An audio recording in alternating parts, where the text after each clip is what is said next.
Avec le risque de... Écoutons Monsieur Julien Laurence, parce que lui, c'est la couverture de Frontières que je vous montre là. Il était ce matin hors série Frontières, invasion migratoire, ONG, avocats, juges, journalistes, passeurs, les coupables. Bien sûr, journalistes, bien sûr, évidemment, c'est une petite musique en permanence. Mais les journalistes qui parlent généralement à la télé, ils ne sont pas confrontés à ce problème. Ils sont dans leur beau quartier parfois. Et vous pensez que ce type de une permet d'aborder sereinement, oui, je pense, oui, en fait. sereinement la question. Oui, mais je pense qu'aujourd'hui, je vais vous dire, je pense qu'aujourd'hui, le sereinement, tout ça, c'est des mots que je récuse. Trump, vous voulez la fièvre, la tension permanente. Maintenant, oui. Maintenant, c'est intéressant. Vous voulez la fièvre. Maintenant, faut que la fièvre, oui, parce que. Mais parce que la France est malade. La France est malade. Mais si vous voulez un grand débat présidentiel, depuis 40 ans, depuis 40 ans, il ne se passe rien. Donc oui, il faut que. Attendez, je termine. Oui, il faut que le problème soit posé, et parce qu'il sera posé, comme on le dit, il y aura tension et fièvre, et chacun choisira. Je vous réponds. J'espère, comme vous, que le grand débat national sera tranché à la prochaine présidentielle. Voilà, et sans barguigner, et qu'on y aille. Et qu'on interroge les Français. Et qu'on ait le débat. J'espère que ce sera un débat de qualité. J'espère que la manière dont la dernière élection présidentielle aux États-Unis s'est menée ne sera pas l'équivalent pour nous. Parce que ça n'a pas été une campagne d'un très haut niveau. Il faut quand même se le dire, pour le débat démocratique. Était mauvaise, voilà. Y compris Labro le dit, en disant c'est quand même jamais une campagne s'était passée comme ça aux États-Unis. Donc j'espère que la fièvre va retomber pour avoir un débat serein. Non, parce que le débat serein, en fait, vous ne voulez pas de débat. Je connais tout. Je connais tous vos arguments. Débat serein, tout ça. Oui, je sais ce que ça masque. Argumenté. Oui, mais... de haut niveau. Mais les citoyens soient conscients des sujets. Qu'on n'aille pas chercher les pulsions, les émotions. Mais quelles pulsions? Mais de quoi vous parlez? Ça, la une de... Mais en quoi y a-t-il pulsion? En quoi y a-t-il pulsion à dire invasion migratoire? Et pourquoi? La photo. Et pourquoi? La photo. Et pourquoi? Voilà, donc invasion migratoire. C'est la situation. Oui. Et les coupables. Oui. Oui, bien sûr, mais qu'est-ce qui vous choque? En fait, il n'y a pas le début d'un argument dans ce qu'il vous dit. Si, bien sûr que si. Mais un argument. Est-ce que c'est à l'image aujourd'hui de la situation nationale, cette photo? Oui. Mais pas partout. Pas partout, non. Ah, et alors? Eh ben, c'est une photographie de la France d'aujourd'hui, oui. Non. Oui, si, c'est la France. Pas de la France. Mais est-ce qu'il est dit le contraire ici? Et invasion. Oui, invasion migratoire sur certains territoires. La réponse est oui. Mais non, nous ne sommes pas dans une situation d'invasion. La réponse est oui. Les données démographiques nous le montrent. Ça vient d'être dit et rappelé. Bon, donc vous ne voulez... Ça vient d'être dit très précisément. En fait, vous ne voulez que rien ne change, au fond. Mais que rien ne change. Quand même. Vous voulez la fièvre il y a 20 ans. Mais je veux que le débat... Il y a un sujet, oui. Je veux que le débat soit tranché comme il a été tranché aux États-Unis. Et ça ne se fait pas facilement. Et effectivement, Trump a affronté l'ensemble de la classe médiatique. Donc ça s'appelle la fièvre. Il y a des journaux qui historiquement il a pas fait campagne dans les journaux en tout cas. En gros, est-ce que la France lui plutôt? Je termine avec Frontières, parce que j'ai pas pu vous montrer Jules Laurence. Je vous rappelle invasion migratoire, ONG, avocats, juges, journalistes, passeurs, les coupables. Il y a un sujet par exemple passionnant. Le tissu associatif français est une chasse gardée de la gauche et de l'extrême gauche. Ce petit monde gavé de subventions publiques n'hésite pourtant pas à cracher dans la main qu'il nourrit grassement, celle de l'État, enquête sur un puissant microcosme qui n'a de l'objectif que de faire avancer son agenda militant tout en s'en mettant plein les poches. Vous avez vu un sujet sur le service public là-dessus? Madame Élise Lucet, elle a fait un sujet sur ces associations? Non, bien sûr que non, évidemment. Donc personne ne parle de ces sujets. Moi, je trouve ça très bien, au contraire, que Frontières en parle. Écoutez, Jules Laurence. Jules Laurence.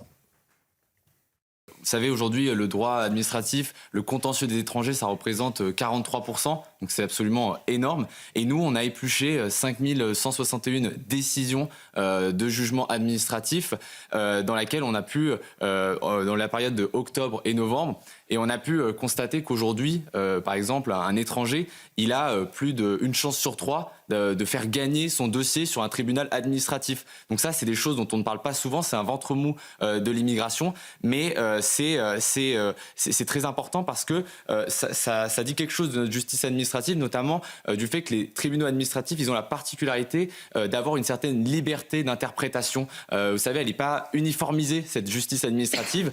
Les magistrats, ils s'appuient sur la loi, mais ils interprètent des principes. Par exemple, nous, la moitié des cas, plus de la moitié des cas, des recours se faisaient sur l'article 8, bien connu de la CEDH, qui justement donne la possibilité et protège la vie privée, la vie familiale et empêche l'éloignement des familles. Et dès lors, les magistrats, parce que les associations ont souvent bien conseillé les étrangers et leur ont dit de se paxer, leur ont dit justement de se marier très très vite. Et les magistrats aujourd'hui, ils ont la liberté d'aller interpréter justement sur le fondement de la loi. Est-ce que par rapport à cet individu, par rapport au trouble à l'ordre public qui aujourd'hui l'entraîne, est-ce que cet article 8 sera disproportionné ou non? Et bien sûr que l'espace médiatique et les journalistes ont une responsabilité. Vous aurez un sujet là-dessus. Là, je vous annonce les Césars, par exemple. Je vous annonce que la victoire des Césars, le film qui sera sans doute couronné, c'est La vie de Souleymane. Je vous l'annonce. Il y a de forts risques. Parce que moi, je l'ai vu, le film. Il paraît qu'il est bon. Mais le film, je ne dis pas qu'il est mauvais. Je pense que l'acteur, qui n'est pas un acteur, d'ailleurs, qui était sous OQTF et qui ne l'est plus, qui n'est pas un acteur professionnel, mais il est plutôt bon, je suis allé le voir. La vérité, c'est que c'est 35 fois la même scène. Ah oui. C'est la même scène. Donc, c'est pas un film, c'est plus un documentaire qu'un film. Voilà. C'est 35 fois la même scène. Bon. Mais vous verrez qu'au César, c'est ça, l'idéologie. On voudra récompenser un jeune homme qui vient évidemment sur le sol de France, qui est en EQTF, et voilà, c'est un message que tu feras passer à la société française. Je vous prends tous les paris. Et à côté, il y a le Comte de Monte Cristo, il y a les autres films, vous verrez, ce sera le film de l'année. Un petit truc en plus, en fanfare. Mais on prend le pari. Alors bien sûr qu'il faut en parler. Et quand je parle de Élise Lucet, de tout le service public, il y a un sujet là-dessus? Jamais. Jamais on préfère faire un sujet sur Jordan Bardella, sur Marine Le Pen, pourquoi pas sur un grand patron. Alors ça, on y va. Là, la presse française, elle y va. Ça, c'est ces sujets de... Sur même Chikirou. Oui, c'est toujours l'argument qui est utilisé pour dire c'est qu'ils font... ça. Je l'ai retrouvé difficilement, mais... Ça, c'est ces sujets ça, c'est les sujets de prédilection. Jordan Bardella, les grands patrons, l'argent, etc. Là, il n'y a pas de souci. Mais ça, c'est vraiment très intéressant. Ils ont fait un sujet sur les OQTF, mais pour dire que c'était complètement manipulé par l'espace médiatique. Bon. Saviez-vous que dans certaines préfectures, des étrangers sont régularisés alors qu'ils sont des violeurs déjà condamnés par la France ?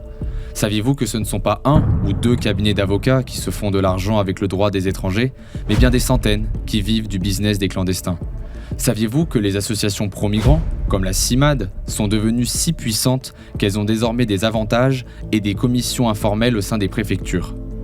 Ces derniers mois, nous avons travaillé sur l'état profond de l'immigration, sur ceux qui pilotent l'invasion migratoire de notre pays, un ventre mou que l'on oublie et qui s'est transformé en pompe aspirante de l'immigration régulière et irrégulière.